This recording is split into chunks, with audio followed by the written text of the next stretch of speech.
कहता इमामी कहता री मामा से कि जाके कीन लिहा तू बजरिया कुसुमरा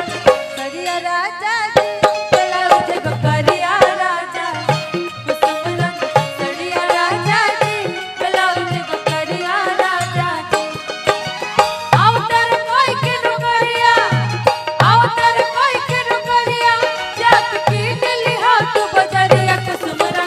करिया राजा जी ब्लाउज को करिया राजा जी कुसुमरा करिया राजा जी ब्लाउज को करिया राजा जी।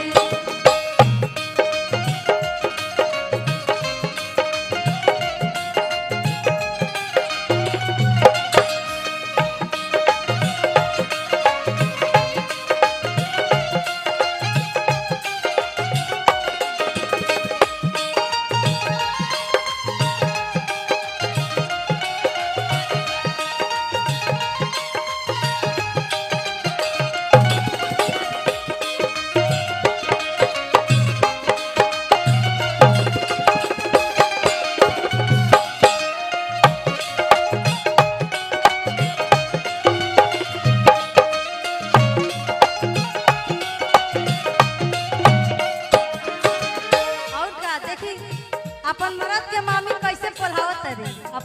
साड़ी चाहिए तो भाई मनावे के तो पढ़बे करी कहत तरी लाली रे पलकिया से जिया दसाई साड़िया सिल्क वाली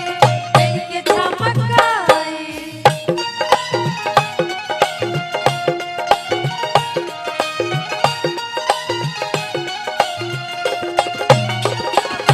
लाली रे पलकिया झुलुआ लगाई साड़िया सिल्क वाली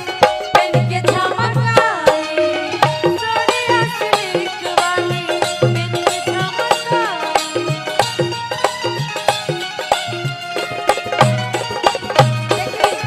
औरतन में एगो खूबी होखेला